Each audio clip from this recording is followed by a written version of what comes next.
بسم اللہ الرحمن الرحیم۔ منزلیں ہمیشہ انہی کو ملتی ہیں جو منزلوں کو تلاش کرتے ہیں۔ اللہ سے ہمیشہ دعا مانگتے رہا کریں، کیونکہ اللہ کے لیے کچھ بھی ناممکن نہیں۔ ممکن اور ناممکن تو صرف ہماری سوچ میں ہے۔ جب اللہ نے سورۃ ال-عمران میں فرما دیا کہ دعا پہاڑوں کو بھی ان کی جگہ سے ہلا سکتی ہے، تو قبولیت کا شک تو بنتا ہی نہیں۔ اسے جس کی ایک پکار پسند آ جائے وہ اس کی دوسری پکار سننے کے بہانے بنا دیتا ہے۔ وہ تو بس بہتر وقت کے انتظار میں ہے کہ کب تمہارے حق میں بہترین وقت آئے اور وہ تمہاری من پسند چیز معجزے کے ذریعے تم تک لے آئے۔ اللہ نے اگر دل دعاؤں کی جانب موڑا ہے تو کچھ تو ہے جو اس نے بدلنے کا سوچا ہے۔ جانتے ہو، تمہیں آزمائش سے ڈالنے سے پہلے اللہ تعالیٰ تمہیں آزمائش سے نکالنے کا وسیلہ بناتا ہے۔ اس کے عطا کرنے کے طریقے مختلف ہو سکتے ہیں، لیکن میرا رب دعائیں کبھی بھی رد نہیں کرتا۔ وہ جو پتھر میں کیڑوں کو پال سکتا ہے وہی کوئی راستہ بھی نکال سکتا ہے۔ وہ جو کن فیکون کا مالک ہے، ایک وہی یہ مصیبت ٹال سکتا ہے۔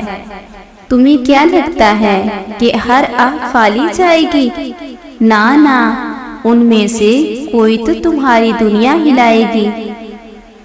ہر دعا کے قبول ہونے کا مقررہ وقت ہوتا ہے، اور اس وقت تک صبر، توکل اور دعا کرنا ہماری آزمائش۔ بس پھر صبر کرو اور دعا کرنا کبھی مت چھوڑنا۔ پھر دیکھو تم اپنی دعاؤں سے وہ بھی پالو گے جو تمہارا نہیں۔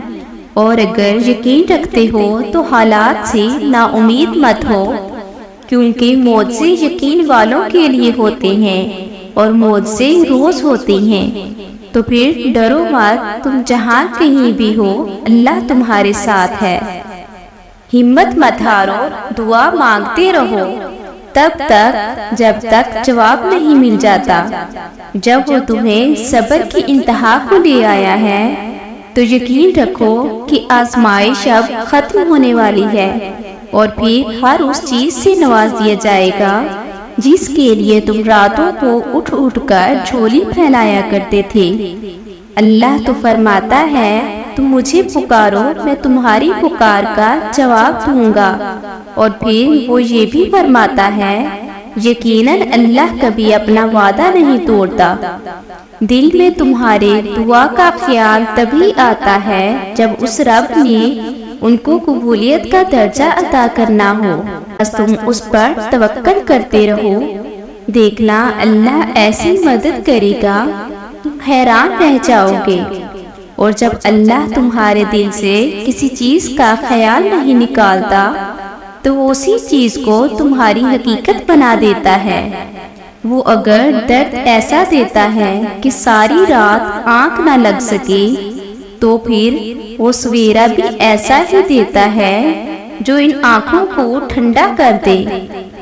اللہ تو غفور ہے، وہ تو رحیم ہے۔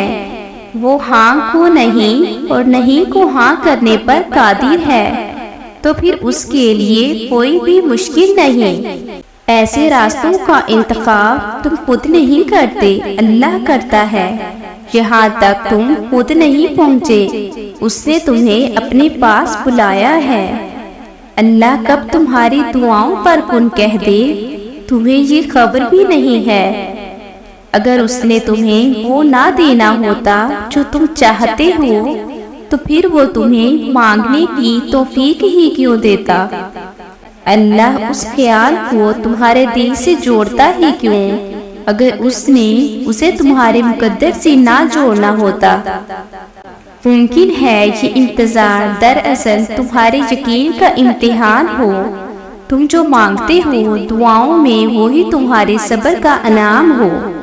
تمہاری زبان ایک ہی دعا بار بار دہرانے سے تھک نہیں رہی، یہ قبولیت کی نشانی نہیں تو اور کیا ہے؟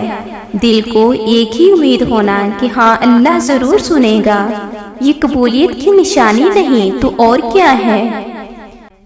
حالانکہ تمہیں لگتا ہے کہ یہ ممکن نہیں، پھر بھی مسلسل اسی دعا کا مانگنا یہ قبولیت کی نشانی نہیں تو اور کیا ہے؟ قبولیت کے لیے نشانی ڈھونڈ رہے ہو، اس سے واضح نشانی اور کیا ہوگی کہ اللہ اب تک تمہارا دل دعاؤں میں لگائے ہوئے ہے۔ ایک آدمی نے کسی بزرگ سے پوچھا، میرا اللہ اس وقت کیوں نہیں سنتا جب میں مانگتا ہوں؟ بزرگ نے مسکرا کر کہا، وہ تیرے گناہوں کی سزا بھی اس وقت نہیں دیتا جب تو کرتا ہے۔ بس اپنے ارادوں میں مخلص رہو، اللہ کی مدد کو اپنے ساتھ پاؤ گے۔ حضرت انس بن مالک رضی اللہ تعالی عنہ روایت کرتے ہیں، میں نے رسول اللہ صلی اللہ علیہ وآلہ وسلم کو یہ فرماتے سنا کہ اللہ تعالیٰ کا ارشاد ہے کہ اے ابن آدم، تم جب تک مجھ سے دعا مانگتے رہو گے اور مجھ سے امید رکھو گے تو میں تمہیں بخش دوں گا، خواہ تم نے کتنے ہی گناہ کیے ہوں، اور مجھے اس کی کوئی پرواہ نہیں۔ اے ابن آدم، اگر تمہارے گناہ آسمان کے بادلوں تک بھی پہنچ جائیں اور تم مجھ سے بخشش مانگو تو میں تمہاری مغفرت کر دوں گا، اور مجھے اس کی کوئی پرواہ نہیں۔